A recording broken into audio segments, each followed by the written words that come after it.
مرحبا بكم الناس الكل في كويزين ماي. اليوم جيت وجبت لكم معايا وصفة حلقوم التركي اللي بالرمان والفاكهة. شوفوا ما شاء الله، هذا الحلقوم متاعنا. اقعدوا معايا للاخر باش تكتشفوا طريقة تحضيره. ما تنساوش باش تشتركوا في القناة وتفعلوا الجرس باش يوصلوكم فيديوهاتي اول باول. لهنا خديت كاسرول حطيت فيها كيس سكر، الكيس هذا يهز 200 مليلتر، وزدت خديت عصير الرمان بالطبيعة حضرته في الدار باش ناخو كيلتين عصير رمان، معناها 400 مليلتر عصير رمان. الرمان هذايا بالطبيعة قشرته ورحيته وصفيته. تو باش نزيد عليهم 3 مغارف نشا، ليهم ممسوحين وليهم معبيين برشا.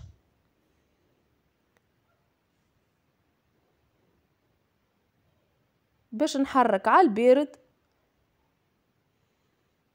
للي يتحل نشا وما تبقاش تكتلات نتاعو في وسط العصير. توا باش نشعل عليه بعد ما تخلط الخليط متاعي الكل مليح، حركته مليح. توا شعلت عليه باش نبقى نحرك بالفوي للي يثقال الخليط متاعي.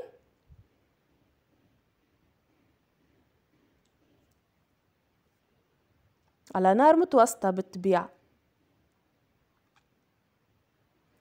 هنا كيما تشوفوا زدت نص كعبة ليمون، يزيد بنة وقو وريحة بنينة للحلقوم.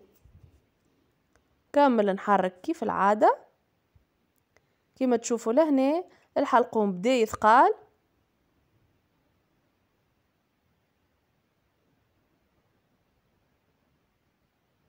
كي تحسوا ثقال بالكدا تنحي الفوي وتجيب مغرفة لوح تبقى تحرك بها للي يعقد مليح. كيما تشوفوا لهنا بقبق وثقال مليح، عمل فقاعات من فوق. توا باش نبقى نحرك للي يثقال مليح مليح. خليته قريب 40 دقيقة فوق النار على نار هادية بالطبيعة. نقصت عليه بعد ما ولا يبقبق، نقصت عليه النار. نبقى نحرك للي نوصل للقوام اللي نحب عليه. شوفوا لهنا هذا قوام الحلقوم متاعنا. باش نزيد نخليه شوية اخر، نحبه اثقل من هكا. هذايا هو القوام اللي حبيت عليه. كي تهز بالمغرفة يهبط كتلة واحدة. توا لهنا حضرت شوية فاكهة.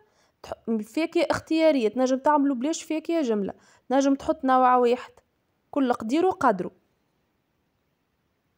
جيست باش ندخل فيه الفاكهة، مش باش يطيب برشا. والفاكهة على فكرة عرجتها قبل ما نحطها.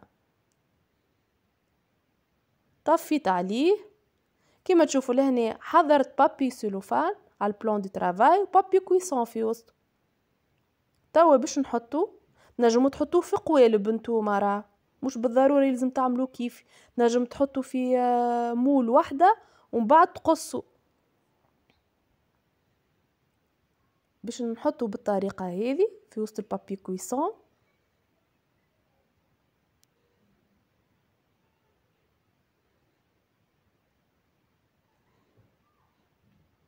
حطيت الحلقوم متاعي الكل، وتوا باش نحاول اني نسكر عليه بالطريقة هذه. شوفوا كيفاه قاعدة سكر عليه، مش نضغط عليه من الجناب بالطريقة هذه كيما تشوفوا معايا. وتو باش نحطه في الفريجيدير ساعتين، اقل شي ساعتين، اللي تحسوا برد وشد روحه مليح. هنا حضرت بلا فيها سكر محور، سكر اون بودر. وتوا باش نحط في وسط الحلقوم متاعي بعد ما شد روحه خرجته من الفريجيدير. نجم تعمل نوا دي كوكو، نجم تعمل فروي سيك كونكاسي، كل واحد شي يحب، كل قدير وقدره. باش نرش عليه السكر كيما تشوفوا معايا لهنا. ومن بعد باش نقصو طرونشيت ونقدمو. هذه الحلقوم متاعنا حضر، شوفوا ما شاء الله بنا ما نحكي لكمش، جربوه صدقوني تنجح لكم الوصفة 100%. ان شاء الله تعجبكم وصفتي لليوم، وان شاء الله في فيديو اخر. اتري بيانتو، باي باي.